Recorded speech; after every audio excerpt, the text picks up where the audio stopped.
हर हर महादेव। जय माता पार्वती। भक्तों, आप सभी का स्वागत है आपके अपने चैनल पर संदीप भक्ति ज्ञान गंगा में। भक्तों, आज की इस वीडियो में हम जानने वाले हैं कि हरियाली तीज की पूजा के बाद में हमें चौकी विसर्जन कैसे करना है और चढ़ाई गई सामग्रियों का हमें क्या क्या कैसे क्या करना है, वो सारी संपूर्ण जानकारी आपको इस वीडियो में मिलने वाली है।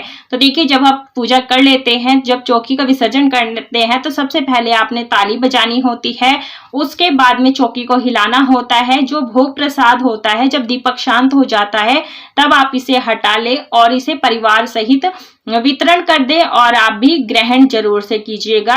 और यदि आपके यहाँ बायना निकाला जाता है तो आप बायने में आप ये जो है फल मिठाई रख करके बायने के रूप में भी दे सकते हैं। तो फल मिठाई हम हटा लेंगे। और जो ये श्रृंगार की सामग्री रखी है, इसका क्या करना है वो मैं बताती हूँ अभी। तो देखिए, सबसे पहले माता को हमने सिंदूर लगाया था, 3 बार हमने सिंदूर लगाया था। तो आंचल जो चुन्नी है, दुपट्टा है, उसके कोने से हमने सिंदूर लेना है, माता से मांग में से और अपनी मांग में सजा लेना है। तो देखिए, मैं यहाँ पर किस तरह से ले रही हूँ। आंचल से लेना है कोने से और अपनी मांग में सजा लेना है। तो इस प्रकार से माता से सुहाग लेना कहा जाता है। तो इस प्रकार से हमने 3 बार सिंदूर लगाया था, 3 बार ले लेंगे। और अगर आपने 5 बार या 7 बार लिया है तो 5-7 बार इसी तरह से छुआ करके अपनी मांग में जरूर से लगाना है। जो श्रृंगार की सामग्री है उसमें से कुछ सुहाग के रूप में यानी प्रसाद के रूप में अपने हाथ में पहन लेंगे। तो 2-2 चूड़ी दोनों हाथों में इस प्रकार से पहनना है। और बाकी जो श्रृंगार की सामग्री है और दक्षिणा है, ये किसी आप जरूरतमंद को दे सकते हैं। यदि आपकी सासू माँ है, सुहागन है, तो आप उनको दे दीजिएगा। नहीं तो आप जिठानी ननद को भी दे सकते हैं। यदि आपके घर में कोई भी नहीं है तो अब आप शिवालय में जाकर के पंडतानी को भी दे सकते हैं।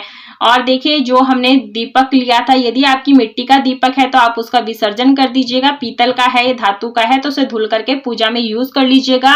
और जो सिराई थी, इसमें मैं कपूर से आरती करती हूँ, तो मैं इसका विसर्जन नहीं करती हूँ।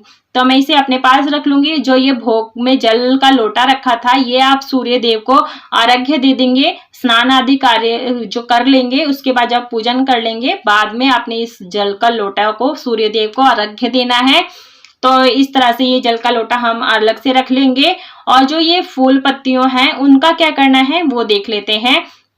तो देखिए, माता की चुनरी है। आप चाहें तो जो आप तस्वीर लिए हैं, इसे आप अपनी मंदिर में चुन्नी ओढ़ा करके रख सकते हैं। शिवालय अपने घर के मंदिर में या फिर शिवालय में दान कर सकते हैं। शिवालय में माता पार्वती होती हैं, आप उनको उठा करके आ सकते हैं। आप देख लेते हैं कि हमें अब क्या करना है। तो देखिए, जो हमने फूल पत्तियां ली थी वो हम अलग से एक थाली में रख लेंगे। जो आपने धातु के बर्तन वगैरह रखे हैं, उसे धुल करके पूजा में यूज कर लीजिएगा। जितनी भी फूल पत्तियां हैं, इनको आप किसी बहती नदी में विसर्जन कर सकते हैं। या फिर यदि आपके घर में कच्ची भूमि है तो आप उसमें दबा सकते हैं या फिर किसी गमले आदि में डाल सकते हैं। ध्यान रखिएगा कि तुलसी का गमला नहीं होना चाहिए। तो इस तरह से जो यह खाद बन जाएगा, आप गमले में इसे डाल देंगे तो इस तरह से जितने भी हैं ये सभी चीजें हम हटा देंगे। और ये जनेऊ है। जनेऊ आप चाहे तो पंडित को दान कर सकते हैं या फिर आपके घर में कोई भी पहनता हो जनेऊ तो आप उसे दे सकते हैं पहनने के लिए। या कोई भी नहीं लेता है तब आप ये नदी में विसर्जित कर सकते हैं, भूमि विसर्जित कर सकते हैं। तो देखिए, जो ये कलावा है, ये रक्षा सूत्र है, क्योंकि ये हमारे देवी देवताओं ने पहना था। तो आप इसे घर में किसी भी बच्चों की कलाई में या हस्बैंड की कलाई में बांध सकते हैं। अगर कोई पहनता नहीं है तब आप इसे विसर्जन कर सकते हैं। तो जितने भी फूल पत्तियां हैं, ये हम एक थाली में अलग से रख लेंगे विसर्जन करने के लिए। तो इसे मैं हटा लेती हूँ। और ये तस्वीर है, तस्वीर पे आप गंगा जल का छींटा लगा करके साफ कपड़े से पोंछ करके आप अपने मंदिर में स्थापित कर लीजिएगा। यदि आपने पार्थिव शिव परिवार बनाए थे तो आप उसे एक बर्तन में पानी भर करके उसे विसर्जन कर सकते हैं। तो देखिए, जटा वाला नारियल है, आप इसे बघार करके प्रसाद के रूप में खा सकते हैं परिवार सहित। नहीं तो किसी किसी के यहाँ पर मान्यता होती है कि पूजा हो जाने के बाद में इसे नदी में प्रवाहित कर दिया जाता है, लेकिन मैं ऐसा नहीं करती हूँ। इसे बघार करके हम खा लेते हैं। और ये जो अक्षत हैं, अक्षत आपने अगर ज्यादा रखे हैं तो आप किसी को दान कर सकते हैं ताकि एक समय का भोजन बन जाए। नहीं तो आप पक्षियों को या गाय को खिला सकते हैं, ये ध्यान रखिएगा। तो ये देखिए, बेलपत्र है और ये जो हमने पंच पल्लव लगाए थे इन्हें भी हम थाली में जो विसर्जन करने की चीजें हैं वो उसमें हम रख देंगे। इसका भी हम विसर्जन कर देंगे, अलग से हटा लेते हैं। जो ये कलश का जल है इसका हमें क्या करना है, आइए वो जान लेते हैं। एक पुष्प की सहायता से आपने पूरे घर में छिटक देना है, फूल की सहायता से।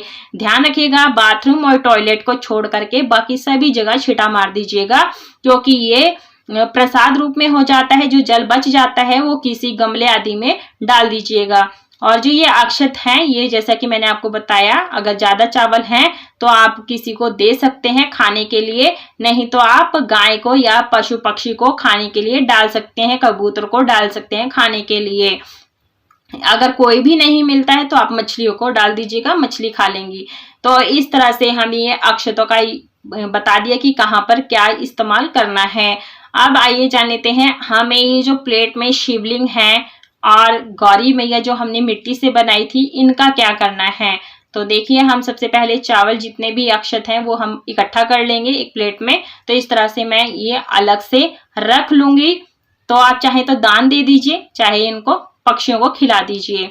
आप देखिए जो हमारे शिवलिंग है मार्बल के पत्थर के हैं, तो आप इन्हें धुल करके वापिस पूजा में यानी मंदिर में रख लीजिएगा, गंगा जल का छींटा लगा करके। यदि आपने पार्थिव शिवलिंग बनाया है तो उनके ऊपर अक्षत रख करके विसर्जन कर दीजिएगा।